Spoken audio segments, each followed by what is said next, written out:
Hi there, guys. This is Ron and this is George. We're at MOP. It's our 10th anniversary. MOP began in the pub, the Hollywood Hotel.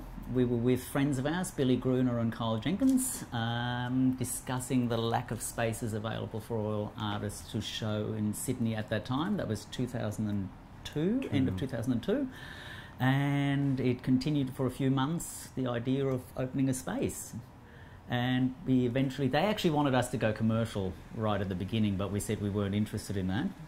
We were only interested in, you know, emerging and helping young artists out from the beginning. And eventually we opened in May 2003 with a big group show up in Redfern.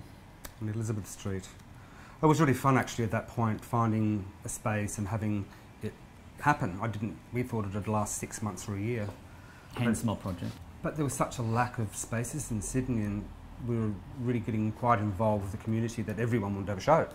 So it turned into this thing, and it was just incredible. And then sort of starting to make catalogues, and you know, giving the shows a bit more longevity by having the catalogues. And it's really quite interesting, that 10-year period. A lot of galleries have closed down in that time, and mostly artist-run spaces come and go. But I think all those little increments of galleries ignites a certain sort of community, and I've realised that it's nearly always the same people. You know, it's all this small, very small community of people that are really like-minded that go and build this next gallery or get involved with the next group of people. It's one and the same.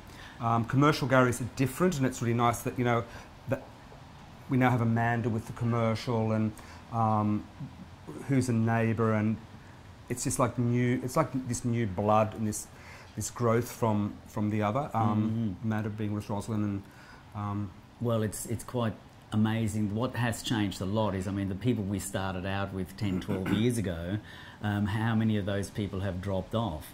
And in the 10 out of 10 catalogue essay, I actually mentioned to one of our committee members that,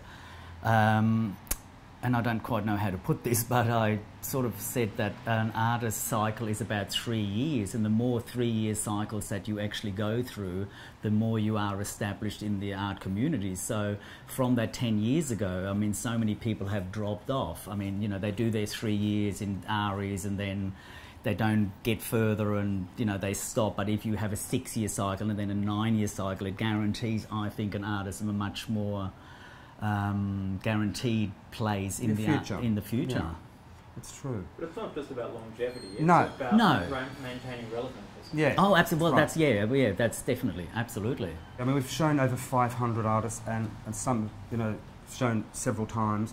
So it's a lot of different shows, a lot of different people. To pick 10 people out of that 500 was not as difficult as it may seem, but definitely problematic. So we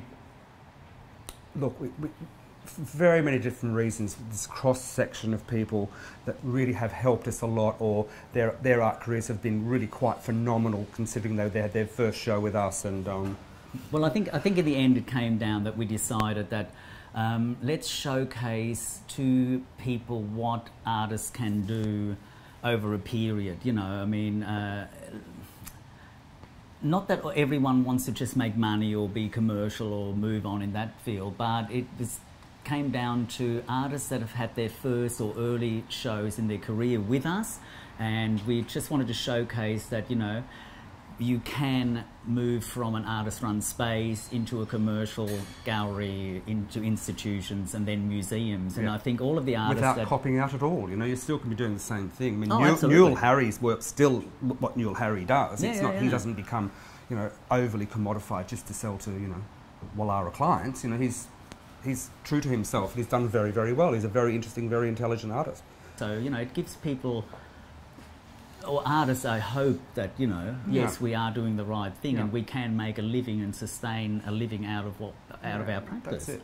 Absolutely. What is the MOP mission then? What is The MOP mission is in fact that. It's to look, I want people to come here and have fun and enjoy themselves and have a nice, relaxed show.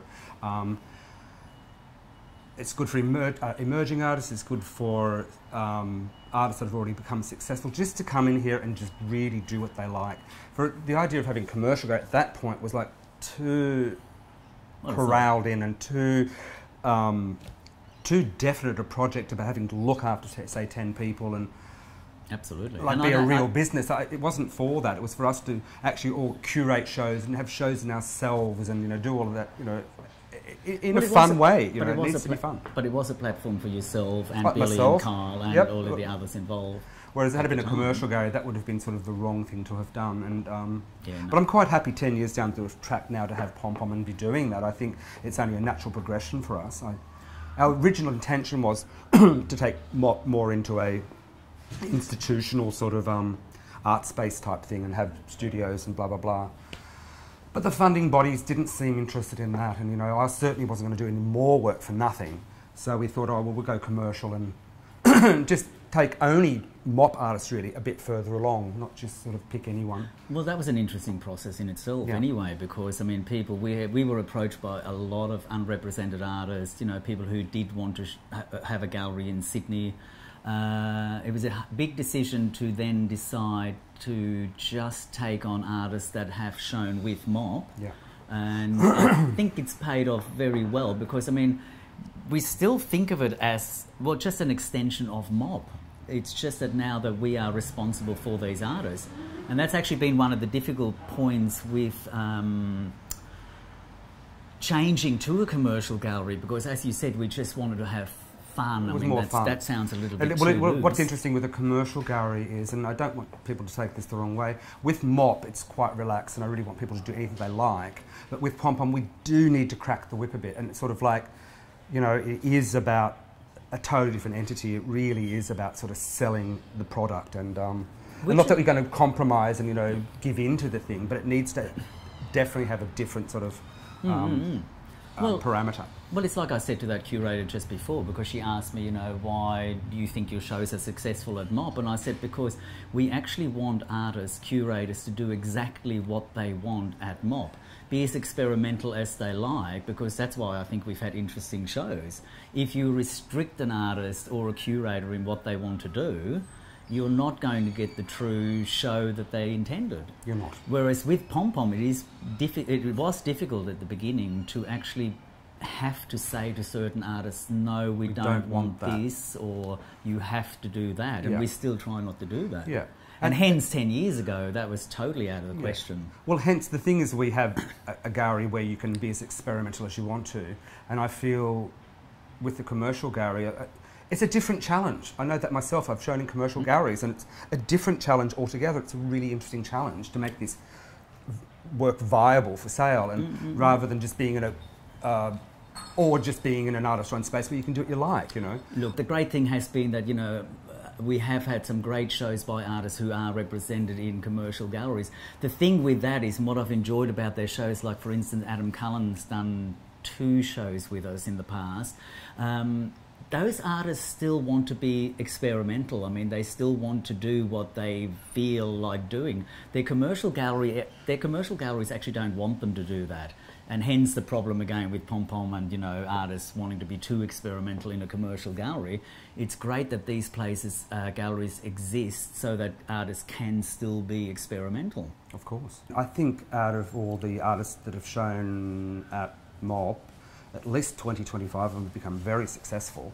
Oh, of course. And it's not that I'm not worried about them going. No. I mean, but, you know, why shouldn't you keep these people when you've actually nurtured them? And you really do care. You know, you have an exhibition with someone, you really, and you get like-minded, you become very caring of those people. You know, particularly young people. I don't have children, so I even feel like young 20-year-olds are like my kids. You know, I feel quite strongly about that. Yeah. And so I want them to progress and do well, and you know, feel a part of that. And again, like with MOP coming out of, you know, not being enough spaces 10 years ago to artists, you know, to show in an ARI, Pom Pom is the same deal with there not being enough commercial galleries to take up young artists and, you know, further their careers. Yeah, so well, there's not enough commercial galleries, definitely in Sydney. Well, yeah. You know, Melbourne's has so many more. Well, same with ARIs, yeah, absolutely. So, yeah. Yeah. Bring it on.